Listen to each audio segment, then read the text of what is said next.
Good evening, everybody. We will begin shortly. We do have interpretation services available in English, Amharic, and Spanish. Spanish, Amharic, and Arabic. I apologize. Buenas tardes a todos. Tenemos servicios de interpretación listos en español, árabe y amárico. Para poder acceder a estos servicios, simplemente haga clic en el globito en la parte inferior derecha de su pantalla. Y si tiene un teléfono, haga clic en los tres puntitos para escoger su lenguaje. እንዴት አመሻችሁ እንኳን ደህና መጣችሁ በዚህ ሰዓት የትርጉም አገልግሎት እየተሰጠነ ያለው በአማርኛ በአረብኛና በስፓኒሽኛ የአማርኛ ቋንቋ የትርጉም አገልግሎትን ለማግኘት የምትፈልጉ የዓለም ቅርጽ ያለበትን በመጫን አምሃሪክ የሚለውን በመምረጥ በአማርኛ ቋንቋ የትምህርት አገልግሎት ማግኘት ትችላላችሁ እንዲሁም በስልካችሁ ወይንም በታብሌት የምትጠቀሙ ደግሞ በስልካችሁ በላይኛው በኩል 3 ነጥብ ያለበትን በመጫን ቋንቋውን በመምረጥ አገልግሎቱን ማግኘት ትችላላችሁ Thank you مساء الخير نشكركم على حضوركم معنا بحب ننوه هذا الاجتماع راح يكون مزود باللغات الثلاثه الاسبانيوليه والعربيه والامهريه اذا كنتم عم تحضرونا من الكمبيوتر رجاء الضغط على اشاره الكره الارضيه لاختيار اللغه المناسبه لكم واذا كنتم عم تحضرونا من التليفون رجاء الضغط على الاشاره النقاط الثلاثه باسفل الشاشه لكي تختاروا اللغة المناسبة لكم وشكرا مرة ثانية على حضوركم معنا. And I'll turn it over to Zuka Bartlett. Thank you, Medea. Good evening, everyone. Thank you for joining us. My name is Azuka Bartlett. I'm project manager with ACPS, working on the high school project. This evening, we'll be going over the further design of the high school project. As you may be aware, the school board made a decision on the concept design on April 8th. They have chosen the pinwheel design for the school building and the bus loop along the Braddock Road for the site design. So our design team has been working hard since then, furthering the design to schematic design phase. And today we'll explore some revised site plans, some materiality and elevations for the concepts. With that, I'll turn it over to our architect, Omar Calderon. Thank you. Oh, just one housekeeping thing, sorry.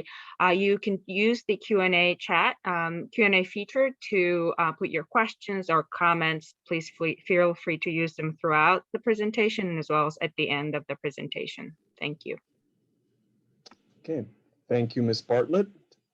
And as Ms. Bartlett said, we have been busy advancing the design, taking the various feedbacks that have come back to us through the process, and really trying to narrow down and focus in all of the solutions into the site. But we're also going to take a first look at some sketches, some early ideas about what the building could look like. And so I'm very excited to be able to share this with you today. And just note that we're still in the exploratory stages.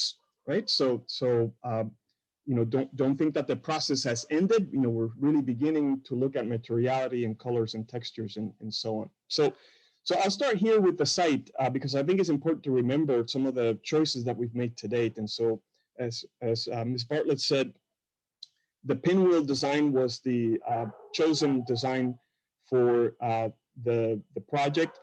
Which features these 3 pavilions that happen to be connected together. And so what we're looking at here is level 2 of the school that can be accessed from the fields. And you might recall that because of the change in topography we can enter the school from 2 different elevations. And you see the 2 arrows, the arrow there, I'll use the annotation feature here. The arrow here leading to the entry in the heart of the school, and then the arrow here that leads from the fields into the heart of the school. And so both of these paths meet at this center, which is the heart of the school. We are also in this level showing the pool, the area that's allocated for the pool, and you can see that that also has its own entrance through there. And that entrance is accessible from this parking zone in here. And so we have the capacity to, on the off hours when school's not in session, to have a bit of parking and then access into the pool there proper. There's, of course, on the east side, all of the parking here that is associated with the school, with a design that allows for a loop of cars to conveniently drop off in this zone in here. And so we have some images to share with you about what the space feels like, some early renderings of the space, and show you the capacity for landscaping to really shape your perception of the building, your perception of the grounds. Then in here we have the multi-use, multi-purpose field. Tucked in on the side of the hill, we have tennis and pickleball in the west part of the site. And then in between the field and the school, we have a basketball futsal area as well. There's a zone in here reserved for practice. This is the area where the team that's coming to play next can come in and do warm-up drills. Right now, this is showing the grade that is existing there. And so the idea is to actually regrade this area so that we can get access to a more or less flat zone in that part of the site. And then lastly, vehicularly, I mentioned that the cars come in through here and they're separated from the buses, which use this loop. And so the buses work on a one-way travel system. They can come in and park and then pick up and drop off to the right, which just creates the safest possible solution for students to get access to that mode of transportation. We also note the bus stops. We know that this bus stop may be undergoing some replanning, but we show the bus stop in here, and it's about a 2-minute walk to the front door from that location there.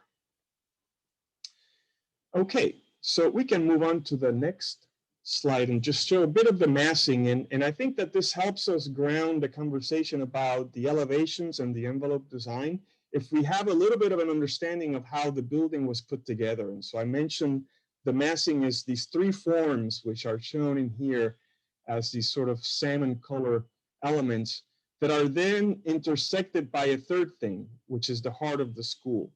And so our ability to read the building as if it's been made out of parts, it's going to be largely due by the choice in materials that we choose to clad the buildings in.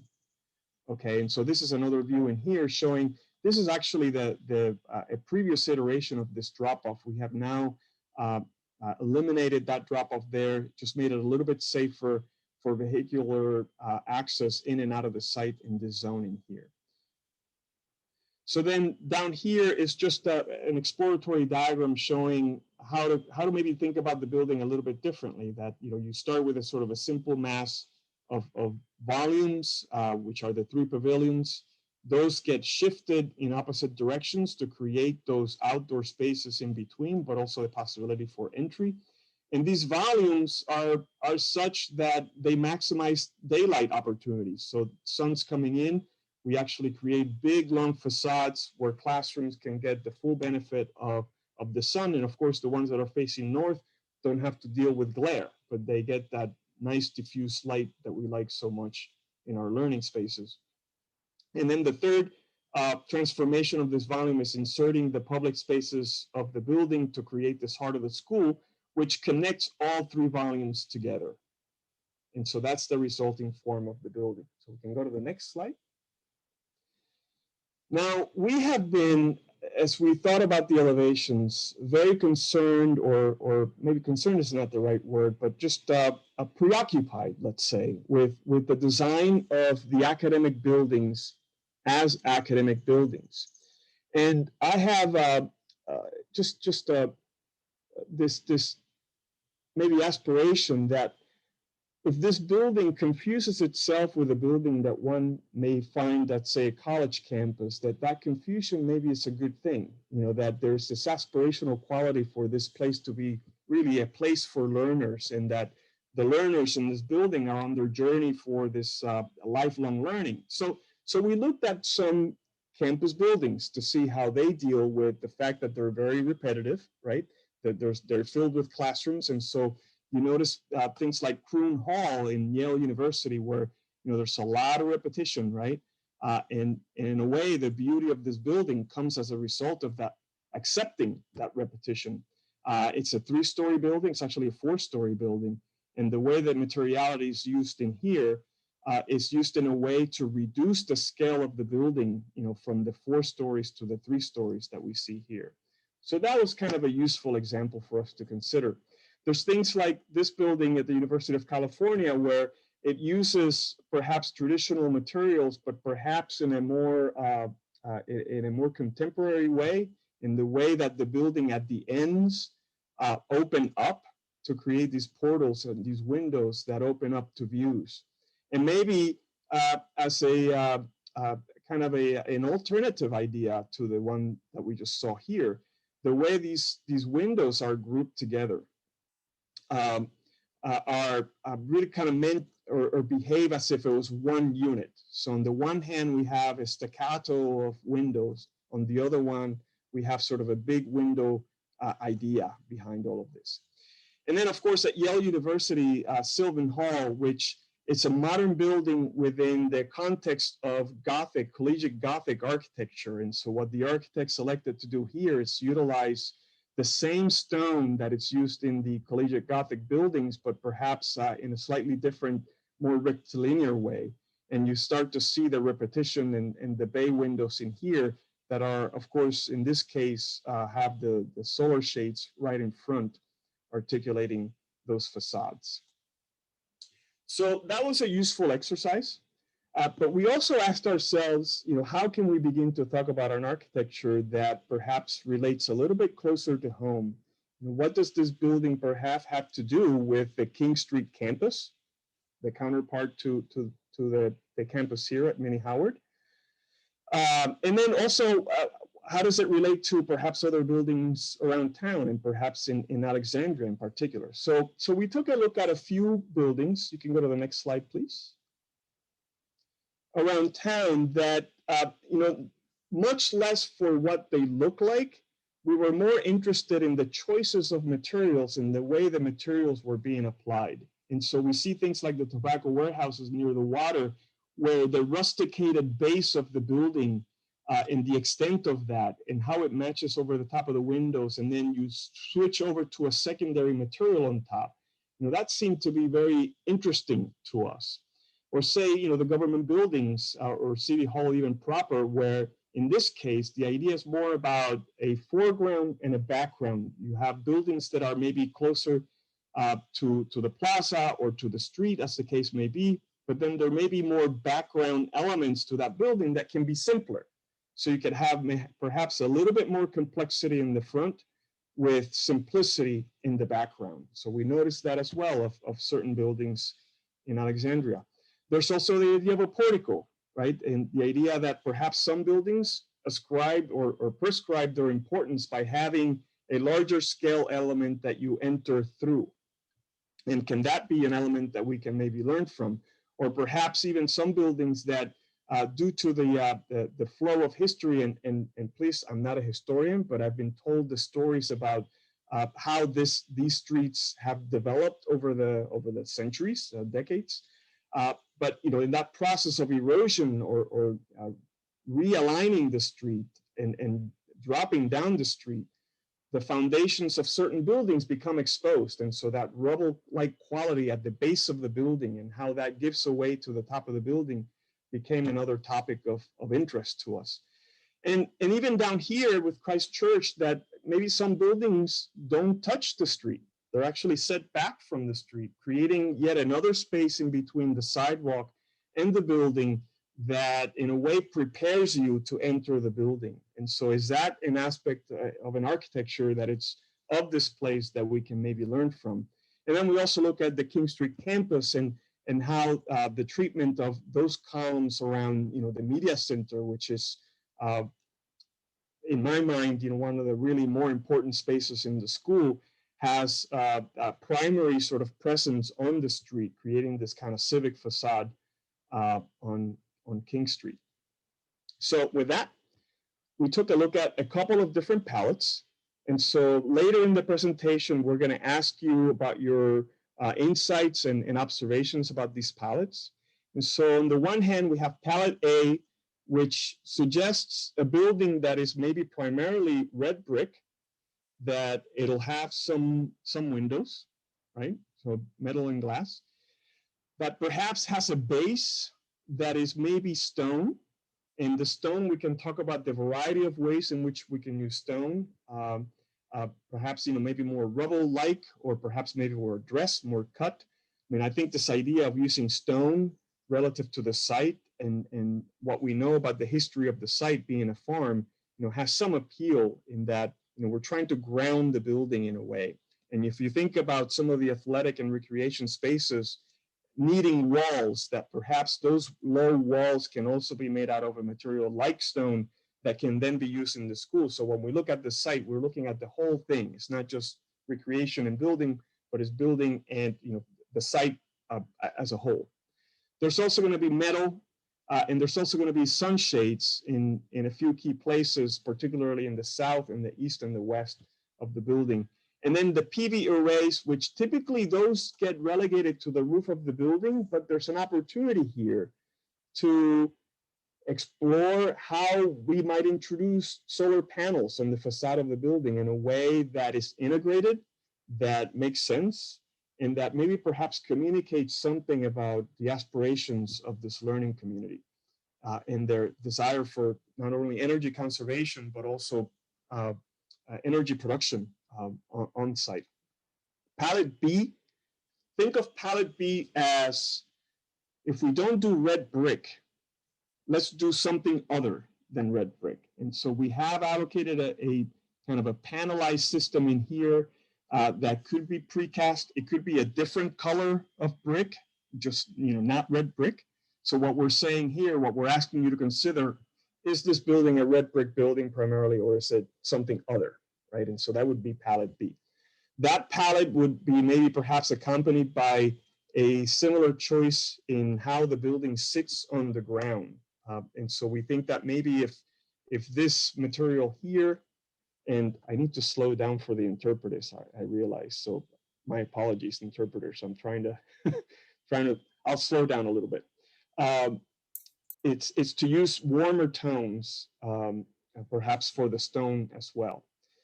And then the solar shades have the opportunity to perhaps have a touch of color. And so we say a touch because we want to be sparing with color. We think that this is it's a serious building. There's some serious activity taking place in this building. And so we want to make sure that color really is subservient and is secondary to the message that the building is trying to create. And then, of course, there'll be metal as well for certain key elements, and the solar panels, which is kind of a constant on all the schemes. I didn't speak about this material here. And that material there right now sort of looks like wood. But our thinking is that there may be an opportunity to use something like wood or wood-like that brings a certain element of warmth through the building. And so we're thinking about a place like a soffit, somewhere where you enter into the building that is perhaps appointed with a material, with a wood-like material. I say wood-like because I've been pleasantly surprised with some materials like made out of metal that have imprints and other designs that are made to look like wood. Now, that may be a little bit, perhaps counterintuitive to using real materials, but I've been pleasantly surprised with the level of quality and also their durability. So that's really being placed in here for your consideration. Next.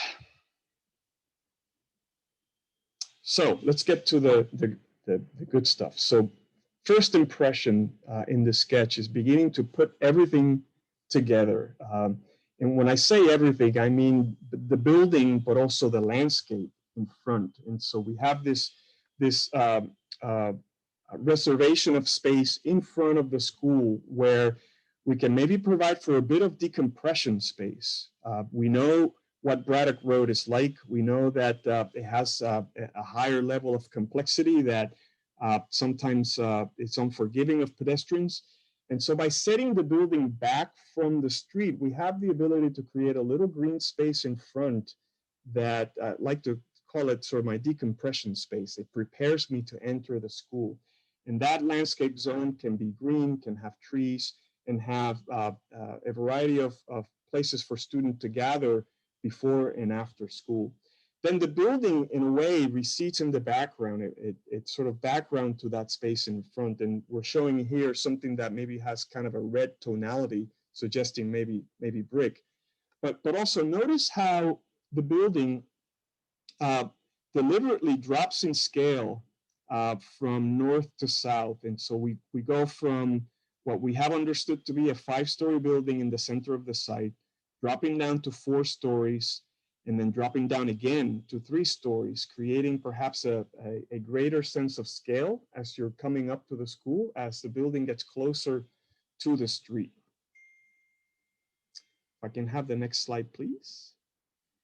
So then likewise, if we were now to stand on Braddock Road and look at the building from this direction, we would see that the building, in fact, does reveal itself as a 3-story building that is in front of another part of the building that's 4 stories, and then a 5-story piece that is further back.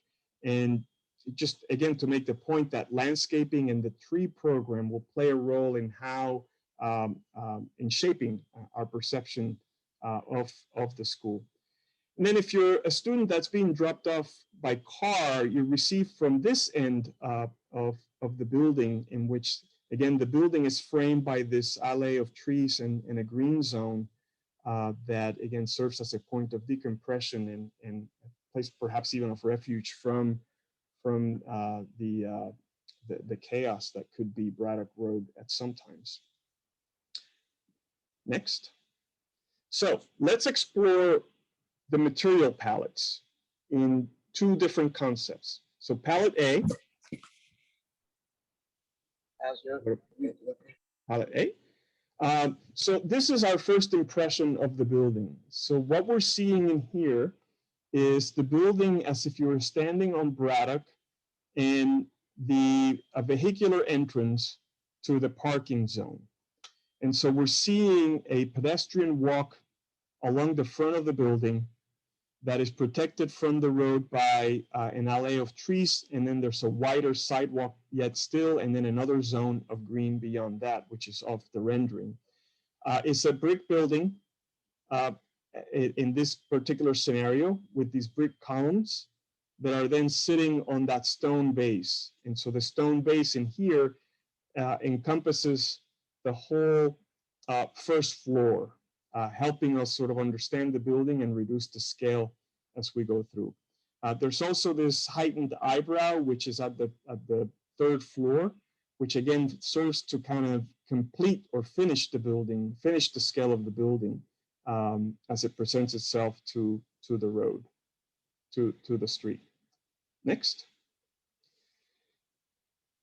One of my favorite spaces in this design so far has got to be this space, is that place, that first moment of arrival where a student, it's off the car and you're greeted by this green, this scholar's green, as I like to call it.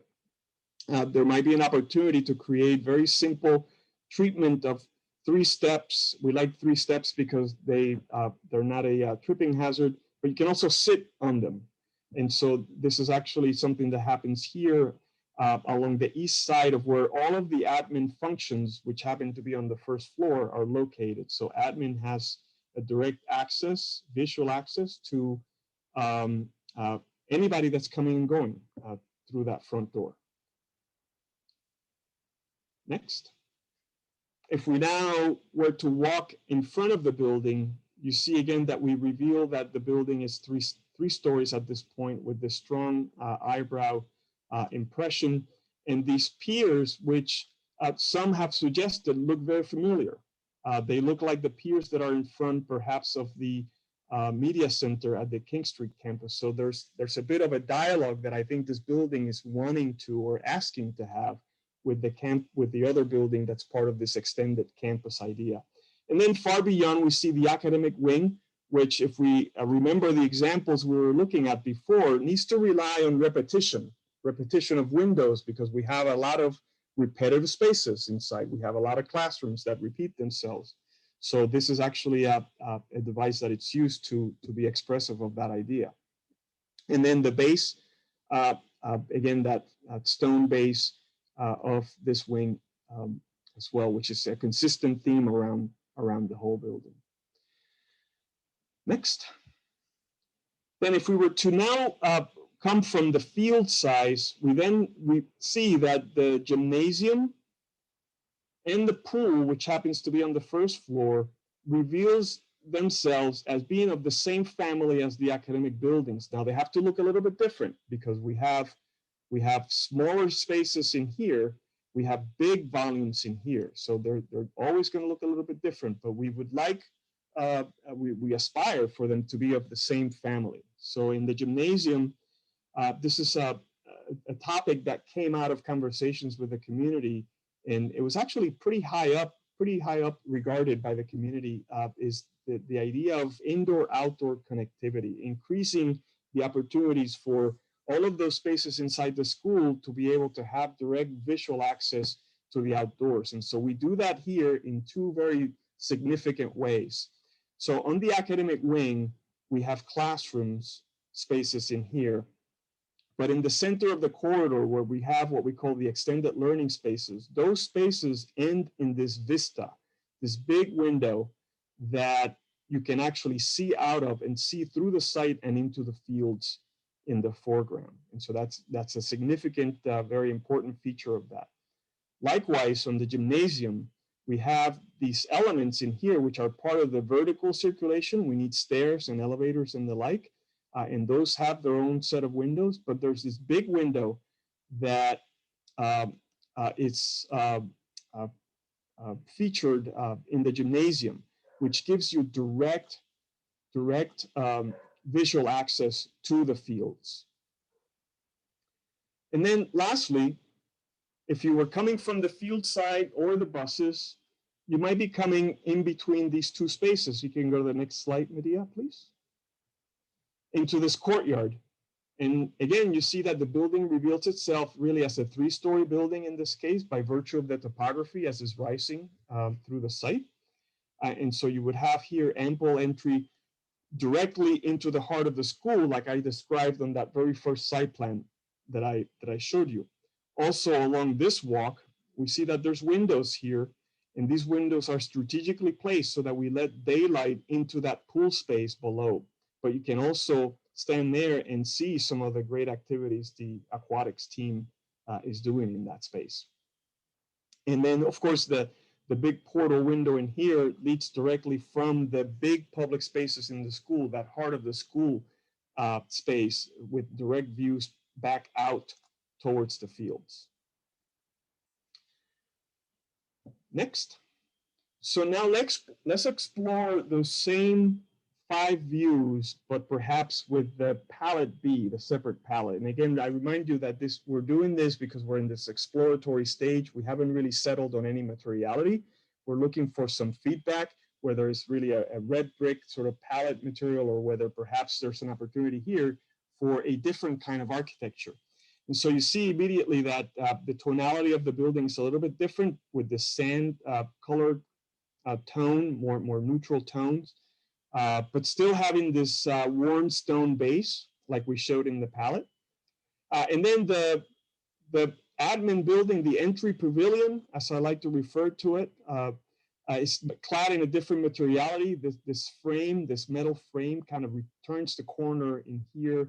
And we have this big window that is linking the support spaces, the media center, which is on the 3rd floor, directly with this scholars green space that we've created. You can go to the next slide. So here's the view of the scholars green, looking at that material composition. We're using the accent color. Perhaps this is a place to use the school spirit colors in the solar shades. And so we're maybe exploring the idea of a bit of color just in a few key locations in the form of these solar shades, which are made out of perforated metal panels there. Next.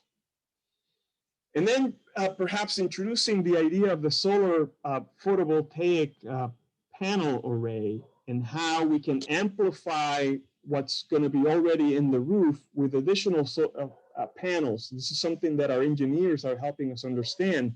And the preliminary feedback that has come back to us is that there's not enough area in the roof to host all of the solar panels that we would need for power generation to achieve net zero, that we need additional ones, that we need to be considering where solar panels can be in other places around the site. Well, one such place could be this facade element, which faces the street and is making use of having direct access to all of that sun that's coming from the south, but it's also framing and articulating the entry to the school. And so should we be considering that? And perhaps if we do color, if we do an accent of color, is this a good place to use color in the structure and the beam elements that are necessary to support the panel arrays? Next. And then the alternative view looking from the fields, and you can see there's a number of things that are a little bit different here, more than just the color. One of those is how this mass here is articulated. And so in the previous one, it was kind of more of a singular mass element. In this one, the building reveals itself as being made out of parts, with this being one part and this being one part, linked by this element of glass in between, which is related to those windows that give us direct visual access to the fields. And then the gymnasium parts follow the same logic with that big window here next to the gym, and then maybe perhaps an opportunity for school spirit on the facade in the form of these tinted solar shades. Next. And then one last view showing the building as if you would enter through the courtyard. The same tools, the same kit of parts applies. We have the window here that lets daylight into the pool and also allows us to see in. The same sort of portal of entry with this big window element that lets daylight and lets views out into the field. And then the lighters here exploring the lighter tonality of the building for the sandstone element, and then the warmer tones for the stone below. So we want to place that question to you, palette A or palette B. Help us understand and perhaps advise us on the appropriateness for these two color palettes. One on the left being sort of palette A, the more red brick kind of building, which is kind of born out of how we see many of the buildings in Alexandria to be. And then a palette B perhaps maybe points to something different. You know, perhaps this building is part of an era or messaging that it's looking to perhaps evolve or you know, send a different kind of message about the kinds of things that are happening in the school. So there's going to be a poll that shows up on the screen for you. And if you would be so kind as to help us by selecting one or the two or both, there's also going to be an opportunity in the questions and answers to perhaps for you to suggest something entirely different that we haven't seen here yet. And so we would also like to see that or hear that as well. So this will stay on for a few seconds.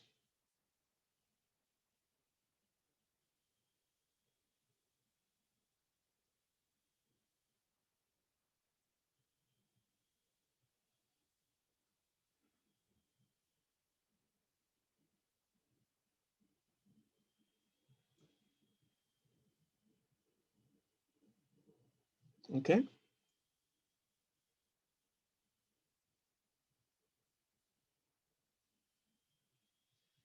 Okay, looks like, you know, 42 to 33% with 25% for both. So we'll have to parse through that to see. Seems like it's pretty evenly split, it appears. Okay, great. Thank you for that feedback. And so the next slide, just maybe pause to just say that, you know, the size of the building has not changed. The projections that we are using are still the projections that we started with the planning exercises in the concept design. There has been a little bit of a tweak in the number of parking spaces that really has come as a result of just sharpening the pencil, and we were able to get a few more spaces. So we're at 210 spaces right now, of which 167 are dedicated, and 43 of those are what we call shared spaces. And so at this point, I'm going to hand it over to Ms. Bartlett, who's going to walk us through the remainder of the presentation. Thank you, Omar. The total construction budget for the Mini Howard redevelopment is $150 million. Our current very preliminary estimate for the instructional spaces are $149.5 million, which is pretty close to that $150 million number. We are still exploring some additional programs, which are aquatic facility at $15.2 million and other co-located spaces from Alexandria Health Department, such as Teen Wellness Center, Department of Community and Human Service Spaces, and early childhood programs around, they all total approximately at $8 million. Medea, next slide, please. Thank you. With that, this concludes our presentation. We do have a superintendent's advisory team meeting tomorrow from 5:30 to 6:30 p.m. and the link is available here. The meeting will be available to watch online. And if you have any questions, please feel free to send us at the email address. Check us out on our website. But at this point, I want to open the floor for questions and comments from all our community members. Sure, Azuka, I'll jump in. There's a question. I just want to reiterate for the community participating, as Omar stated, these are very preliminary, so it's not, you did vote on which you like better just for us to get a feel, but these aren't necessarily the final that'll move forward. It'll continue to evolve and we'll likely be asking for your input again in the future. But one question that we do have in the chat is, will this building be considered an extension of the current Alexandria High School, or will it be its own high school with different school colors and name? So I can start, and then my colleagues can certainly jump in on responding to this question. Our school board voted, I think it was September 2019, to keep one high school. So we are promoting, part of this project is promoting our connected high school network, which is what the school board voted for. So we have one high school. It is the Alexandria City High School. The colors, the mascot, everything will remain the same as our King Street campus. And the students will even, they could have some classes in this campus and some in the other. So it is one high school, just to respond to that. Azuka or Omar, did you want to respond, add to that? I don't know. Sorry, I was muted. Yeah, no, I think you've really summarized it well. The name change was really revealing to us in that the school district, and by the way, the name change was something that was student-led, right? It was deliberately student-led, and so that's really, for us, is really aspirational, that the students are really taking charge on shaping the direction of the school in a big way by thinking about the name. And so as Erica said, this is an extension to the other campus. So these two buildings are part of an extended idea of a campus, and they're meant to work together. So the identity of one is really the identity of the other. Now in this building, there's going to be some different things that help with STEM education. And so there is also a subtext here that suggests that maybe that has something something to do with what the building looks like, right? That, you know, there's something very different in terms of the educational environment being created. And everything else that Erica said, I'm in agreement with. Okay, thank you. Another question we got earlier, which I sent a message to all the attendees, so hopefully this individual saw it. Would this meeting be exclusively on architecture, or will it cover academics as well? I just want to say, obviously the presentation was all surrounding the architecture and the design. However, we will bring an education update in the future. And if you do have any questions related to that, you can still email the high school project email. We'll make sure it gets to our teaching, learning, and leadership team to respond.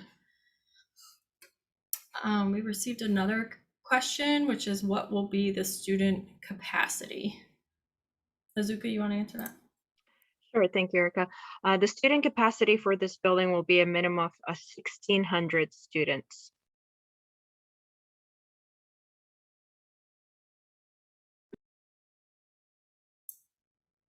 Okay, great. I actually don't see any more questions. I will give everybody on the line a few more minutes. If you want to send in any questions, we're happy to answer them tonight. But again, this presentation will be posted.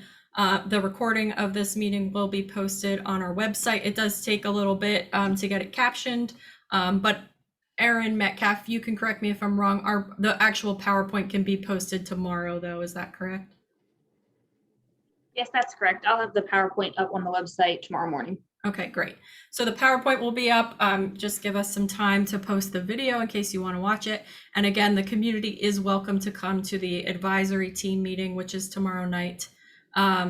If you want to see their discussion as well, it will be a similar presentation. We do have a couple more questions. So in light of the pandemic, are there any options for outdoor dining in this building? Mm-hmm. That's a good question. Omar? Yeah, I can take that on. Yeah, so naturally we're very interested in how we can maximize outdoor use, in light of the pandemic, but it's just in light of just everything we know about learning spaces and being hosts to a variety of learning spaces for our students, which include both inside and outside. So that's always really factored in our thinking. There is an interesting model behind dining in this building being explored. One in which there isn't a central cafeteria per se, as we have seen in the past, but it's more of a model that utilizes a distributed cafeteria or a food delivery model.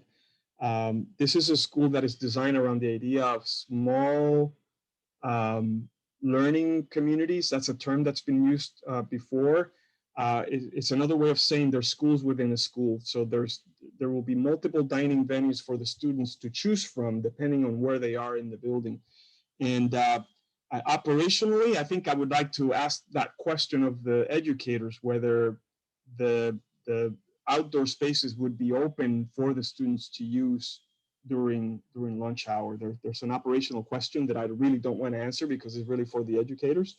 But spatially, we have designed both indoor and outdoor spaces and allocated enough space so that the students, if that is something that is of choice, they can actually do that. They can actually go outside and eat their lunch if the educators are on board with that.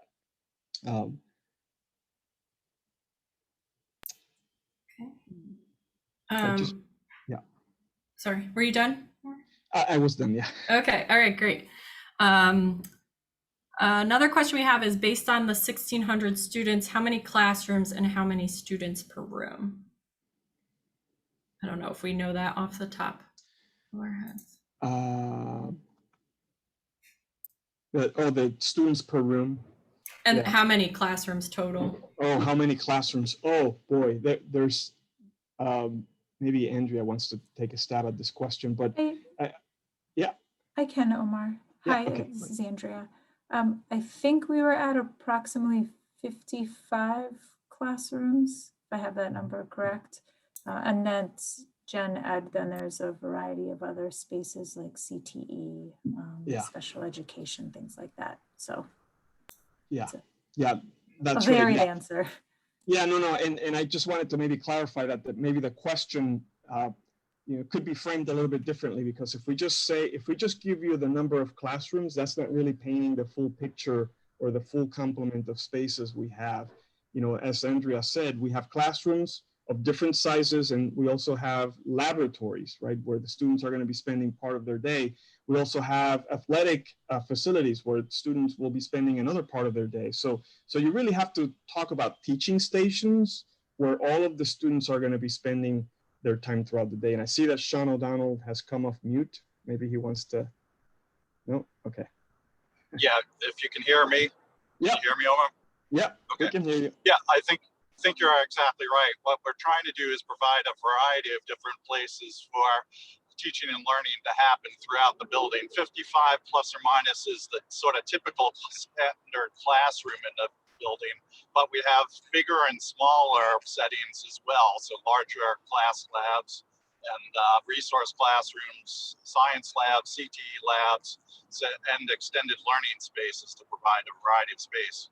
The standard classroom, however, is designed for 25 and is designed to allow for a lot of flexibility in the way that teaching and learning can happen in that. So it's actually quite spacious, allowing for movement throughout the day. But hopefully you could hear that. And, yeah. Glad to help. Yeah, no, we got all of that. Thank you, Sean. That was great. Okay, thanks. A next question. It was a little unclear. Is the aquatic feature a definite element for the new school, or is it still under consideration? I will take this one.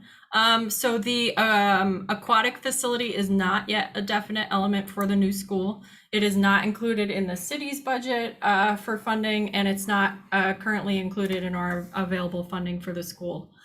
So it is something that we are looking at, just seeing if there is a potential for a P3 option, or if there are any dollars to support the aquatic facility. We will likely have an update on that before we break for summer, sometime in June. But as of now, it is not a definite element to be included in the new construction.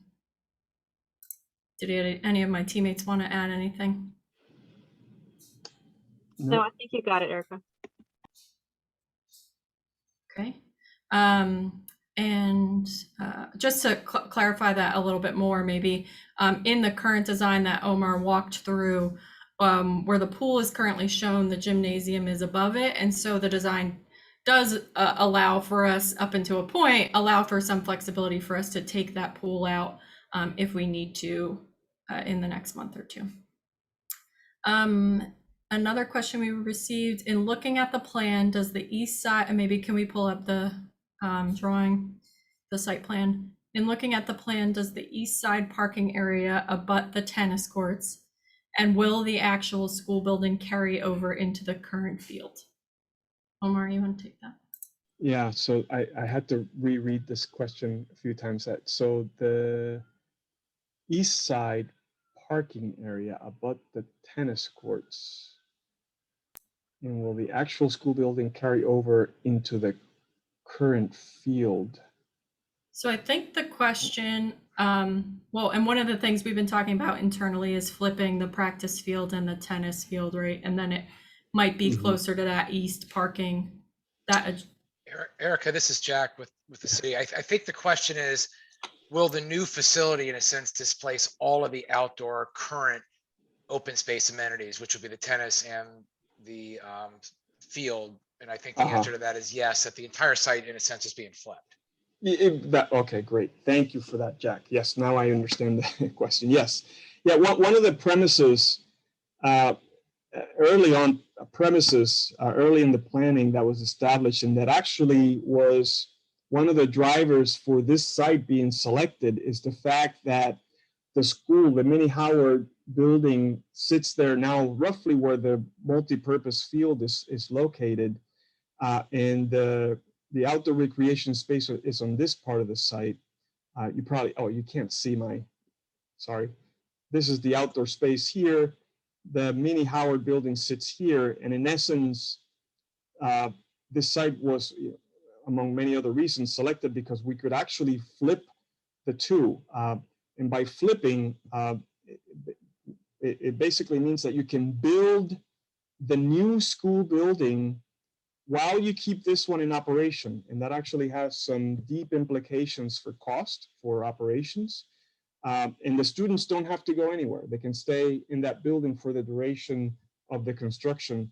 And then once this building is complete, it's in operation, then this building here can come down, and the new recreation and athletic facilities can be built in its place. Hopefully that answers the question. Thanks. So thanks, Jack, for clarifying. Yes, thank you, Jack. So that is all the questions we have. I'm going to go ahead and wrap up.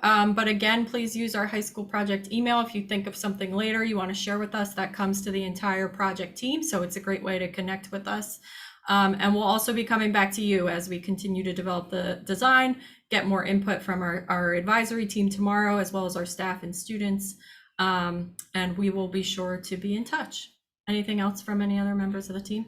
No, I just want to thank everyone for joining and for your feedback and for voting in our poll. Have a good evening. Thank you. Thank you, everyone.